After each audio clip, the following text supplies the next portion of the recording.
Антинаркотическая комиссия призвана определять и контролировать реализацию мер по профилактике наркомании. Так, на очередном заседании ее представители подводили итоги работы и намечали планы на будущее. По словам представителей правоохранительных органов, в 2016 году выявлено 48 преступлений в этой сфере. Из них 36 связаны со сбытом запрещенных веществ. В суд направлено 20 дел.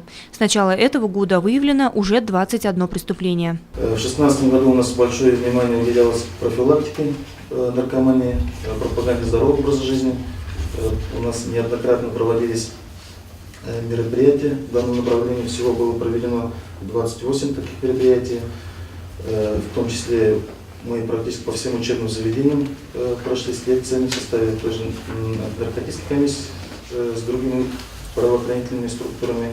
В городе действует подпрограмма «Сибай без наркотиков», в рамках которой в каждом образовательном учреждении установлены ящики для анонимных сообщений о незаконном хранении и сбытии наркотических веществ.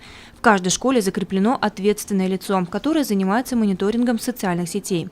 Основной целью всех проводимых профильных лагерей и мероприятий стала профилактика пагубных привычек, в том числе и наркомании.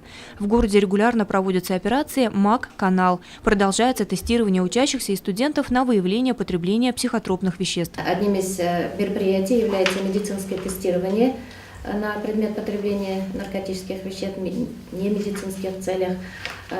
Прошли 80 учащихся, это государственное учреждение Сибайские гимназии-интернат.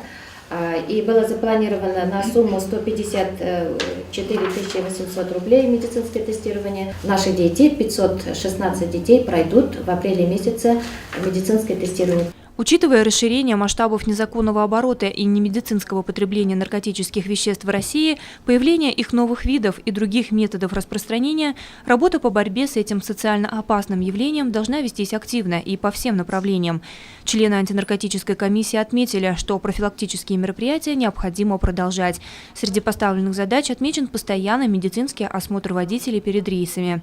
Также городу необходим реабилитационный центр, где зависимым лицам могли бы помочь справиться с болезнью. Лена Кириллова, Айгуль Хамитова, Али Кадыров, Любовь Карпова, телекомпания СТВ.